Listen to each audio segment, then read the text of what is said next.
नमस्कार दोस्तों, selection path के यूट्यूब चैनल पे आपका स्वागत है। आज मैं हूँ गोरखपुर से 55 किलोमीटर दूर कुशीनगर में। ये पीछे आप स्थली देख रहे होंगे, ये भगवान बुद्ध का ये स्तूप है और यहाँ पे महापरिनिर्वाण स्थली है देखिए महात्मा बुद्ध की। यहीं पे ये इन्होंने अंतिम सांस ली थी और यहाँ के उस समय के शासक ने इस स्तूप का निर्माण करवाया था। दोस्तों 563 ईसा पूर्व में जन्मे महात्मा बुद्ध सारनाथ बोध गया से भ्रमण करते हुए ये अंतिम बोध गया यहाँ कुशीनगर में आए और यहाँ पर एक भिक्षु था इनका जिसका नाम था चुंद। उस चुंद के मांस खिलाने की वजह से इनका यहाँ पे अंतिम संस्कार हुआ, देहांत हुआ इनका। तो कहा यही आता है और इसको जो है महा परिनिर्वाण स्थली के रूप में ये जाना जाता है दोस्तों। और भी यहाँ से बहुत सारी चीज़ें जुड़ी हुई हैं, मैं आपको दिखाऊंगा आगे के वीडियो में। तो चलते हैं आगे, कुछ नई चीज़ें बताते हैं भगवान बुद्ध के बारे में। दोस्तों 563 ईसा पूर्व की अगर हम बात कर रहे हैं यहाँ पे 563 ईसा पूर्व मतलब कि 2023 आपका चल रहा है, इससे अभी 563 ईसा पूर्व पहले की बात है। इसके बाद आप कैसे चलता है, हम लोग को कार्बन रेटिंग होती है, कार्बन रेटिंग के हिसाब से हम लोग ये जान पाते हैं कि कोई चीज़ कितनी पुरानी है। दोस्तों ये कुशीनगर जो है ये अगर हम 563 की बात करें जिस समय मतलब बुद्ध का प्रचार प्रसार चल रहा था, तो उसमें यहाँ के अवशेष जो प्राप्त हुए हैं, उत्खनित अवशेष आप देख रहे होंगे यहाँ पर ये बोर्ड लगा हुआ है। और ये उस समय मल्लों की राजधानी थी और बौद्ध साहित्य में उस समय कुशीनगर जो था कुशीनारा के नाम से उल्लिखित है। आपको कहीं भी मिलेगा ये तो कुशीनारा के नाम से मिलेगा। और कुशीनारा में महापरिनिर्वाण भगवान बुद्ध के महापरिनिर्वाण स्थली के रूप में ये जानी जाती है। यहाँ आप देख रहे हैं लिखा हुआ भगवान बुद्ध के द्वारा बताए गए बौद्धों के जो 4 प्रमुख तीर्थ स्थलों में से यहाँ पर एक है। 4 प्रमुख जो इनके तीर्थ स्थल हैं, इसमें आपका सबसे पहले लुम्बिनी में इनका जन्म, फिर उसके बाद इनका ज्ञान की प्राप्ति, बोध गया में ज्ञान की प्राप्ति, और उसके बाद धर्मचक्र परिवर्तन के नाम से जाना जाता है। और उसके बाद जो है इनका महापरिनिर्वाण स्थल आपका कुशीनारा जो है। ठीक है, तो कई ये 4 प्रमुख तीर्थ स्थल हैं जिससे ये इनके बारे में पता चलता है। यहीं पर वैशाख पूर्णिमा के दिन तथागत ने महापरिनिर्वाण प्राप्त किया था। वो जिस दिन इनका महापरिनिर्वाण हुआ, अंतिम इन्होंने सांस ली, उसको महापरिनिर्वाण के नाम से जाना जाता है। और दिन था वैशाख पूर्णिमा का। वैशाख पूर्णिमा के दिन जो है इनको मुकुट बंधन चैत्य के निकट कुशीनगर के मल्लों ने इनके शरीर का उचित सम्मान के साथ यहाँ पे इनका अंतिम संस्कार हुआ। लगभग 2 शताब्दी की बात करें तो कुशीनगर की प्रतिष्ठा मौर्य युग में आप देखे होंगे, नाम पढ़े होंगे, अशोक का नाम आता है।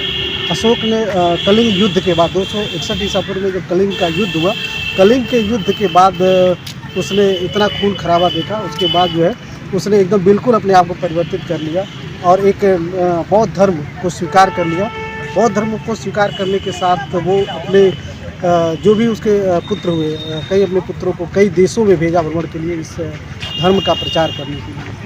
मौर्य युग में बहुत सारे इसके वो पता चलते हैं, साक्ष्य पता चलते हैं भगवान बुद्ध के परिनिर्वाण के स्थल से। ठीक है, इसमें देखिए बहुत सारे ऐसे विदेशी यात्री भी रहे जो यहाँ भारत में आए और उन्होंने ये भगवान बुद्ध के बारे में बताया। बहुत सारे चीनी तीर्थयात्रियों के में आप देखेंगे फाहयान का नाम आता है।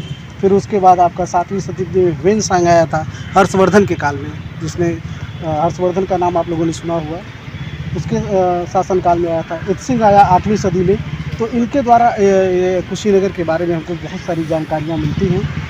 और 1876 ईस्वी में कलाइकल द्वारा ये इसका पुरातात्विक सर्वेक्षण के द्वारा जो है इसका पता चला और निर्माण हुआ। कलाइकल ने इसका निर्माण करवाया था। और भी बहुत सारी चीज़ें हैं दोस्तों जो वहाँ पे उत्खनित हुई और बहुत सारी चीज़ें पता मिली। ठीक है, आगे हम लोग धीरे धीरे इस पर चर्चा करते रहेंगे। कुछ और नई चीज़ें आपको मैं दिखाता हूँ यहाँ कुशीनगर से। थैंक यू दोस्तों।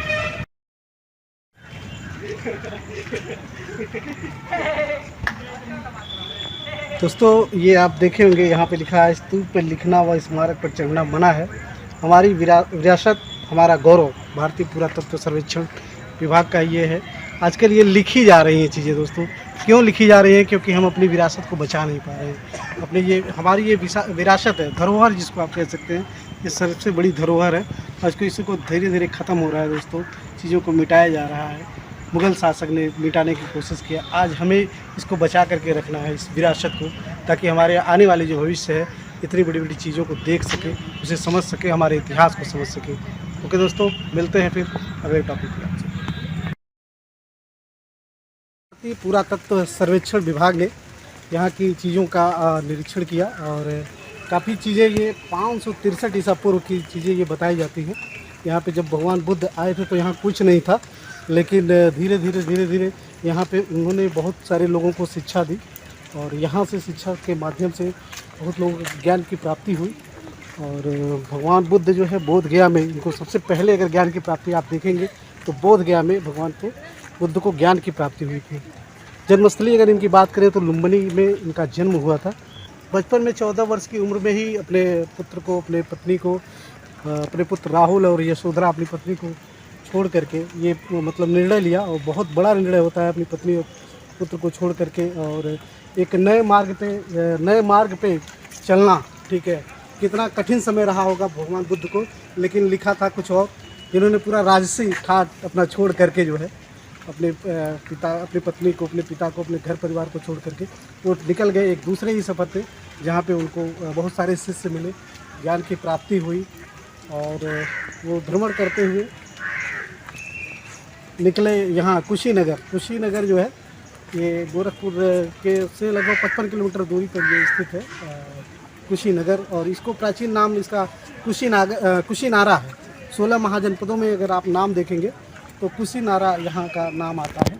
उस समय भगवान बुद्ध का 563 ईसा पूर्व में ये जन्म के पहले की बात है। ठीक है दोस्तों, मिलते हैं कुछ और नई चीज़ों के साथ।